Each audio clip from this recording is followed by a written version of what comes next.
4 PM news network में दोस्तों आपका स्वागत है। मैं हूं आपके साथ राशिद ज़हीर।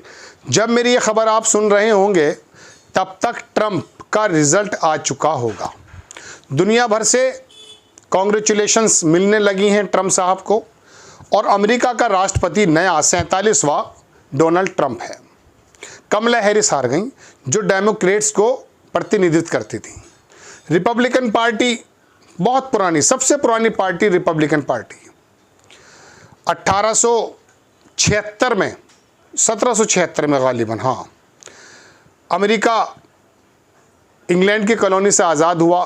83 के अंदर कॉलोनी ने माना कि आज़ाद हो गए। एक लंबा किस्सा है। 1780-86 के अंदर पहली बार सरकार बनी। वाशिंगटन, सुनते हैं आप, वाशिंगटन DC ये वहाँ के राष्ट्रपति हुए थे, पहले नेता भी थे।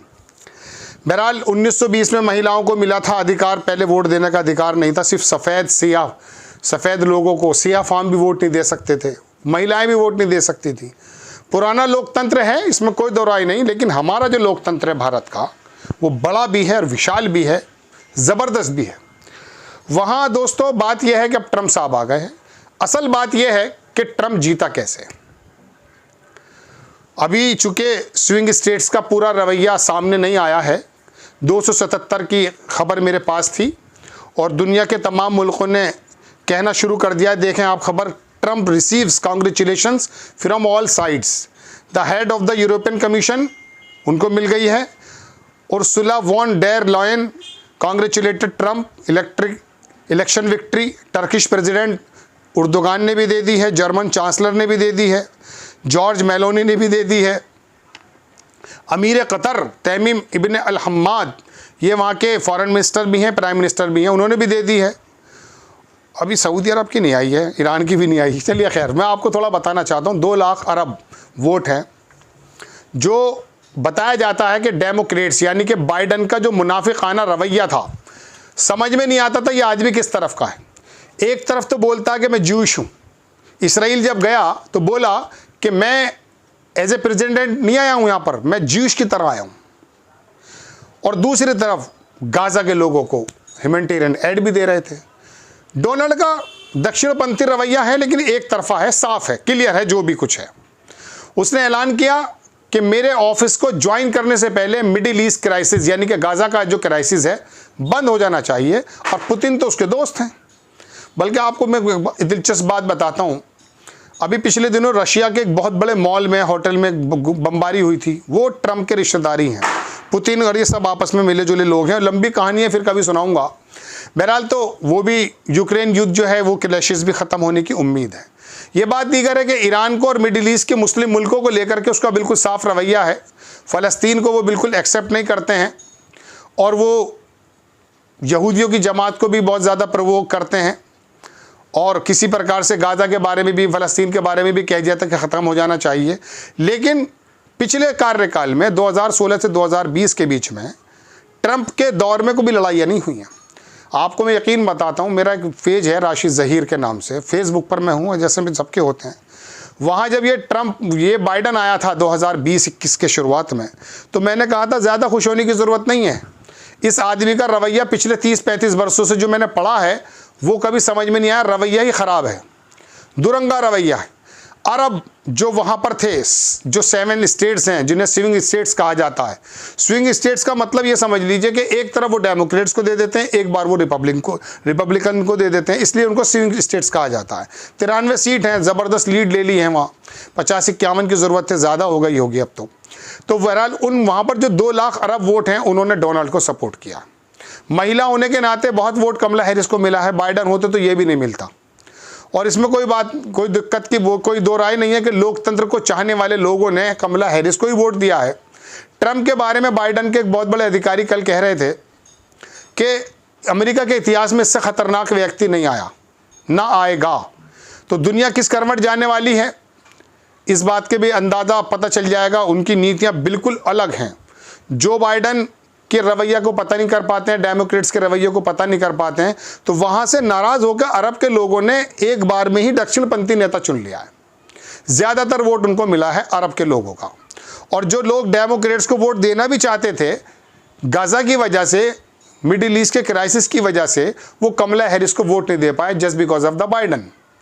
बहरहाल वहाँ ट्रंप आ चुके हैं। एक बात तो ये, एक बात मैं और बताना चाहता हूं कि जिस तरह से इजीली सत्ता का स्थानांतरण आसानी से डेमोक्रेट्स के वक्त में हो गया है, अगर ये स्थिति दूसरी होती, ये 51-50% के करीब जो वोट ट्रंप को मिला ये कमला हैरिस को मिल जाता और 49-47-48 डोनाल्ड को मिलता, तो आप यकीन मानिए आज अमेरिका बहुत बड़े झगड़े की, क्लैशेस की चपेट में होता। मैं कल देख रहा था ट्विटर पर, जितनी भी बड़े बड़े संस्थान थे सबको आर्मी और पुलिस और जो वहाँ के फोर्सेस हो सकते हैं उन्होंने घेर लिया था, क्योंकि डोनाल्ड ने पहले से ही कुछ इस प्रकार के डायलॉग बोल रखे थे जिससे आशंका बनी हुई थी कि पहले जैसा माहौल तय हो जाएगा, और वो मानता भी नहीं इलेक्शन को। लेकिन बहरहाल अब वो आ चुका है, दक्षिणपंथ एक नेता आ गया है।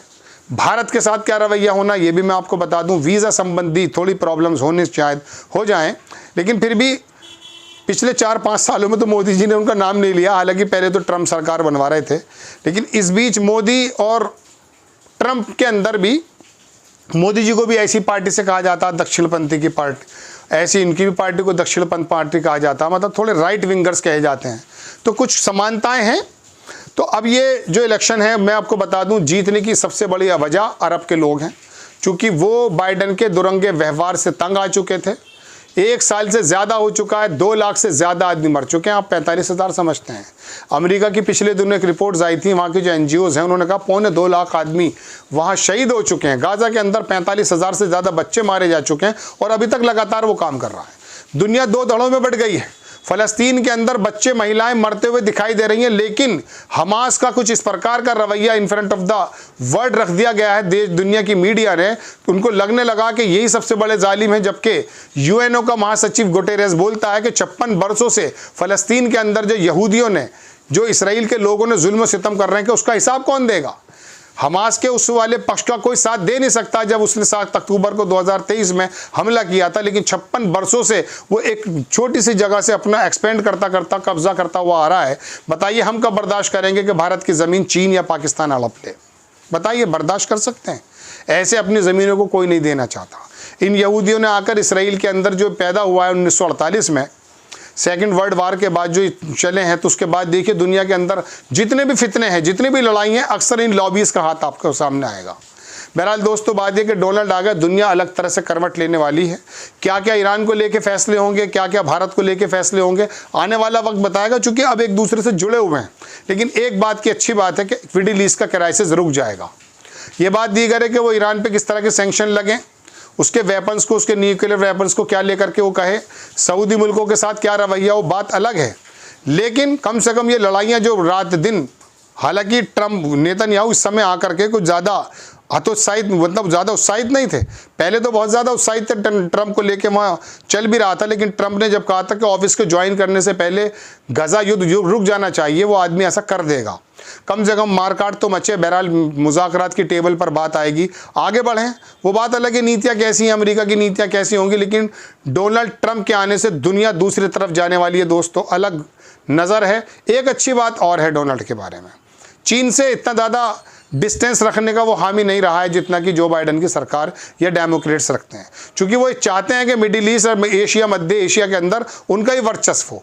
जबकि खुला हाथ छोड़ देता है डोनाल्ड और वो कहता कि सबको आगे बढ़ने का अधिकार है। बहुत सारी अच्छी बातें भी हो सकती हैं, बहुत सारी बुरी बातें भी हो सकती हैं, लेकिन 4 साल का पुराना तजुर्बा और 4 साल का ये जो रुके थे, जिस बीच जेल भी जा सकते थे अगर नहीं जीतते, तो बहुत सारे उनके ऊपर वो हैं। लेकिन अपने विरोधियों को वो क्रश कर देंगे, वो ये कह चुके हैं। अब देखते हैं क्या हाल होता है। लेकिन बहरहाल अमेरिका के अंदर एक ऐसा रिवॉल्यूशन आ गया है कि डोनाल्ड साहब आ गए वहाँ पर, और आने के बाद देखा जाएगा कि अब आने वाले वक्त में क्या होता है। आपको खबर कैसी लगी अपनी राय कमेंट्स बॉक्स में ज़रूर दीजिए। चैनल को सब्सक्राइब कीजिए, शेयर कीजिए। नेक्स्ट टाइम मैं किसी खबर के साथ हाजिर होता हूँ।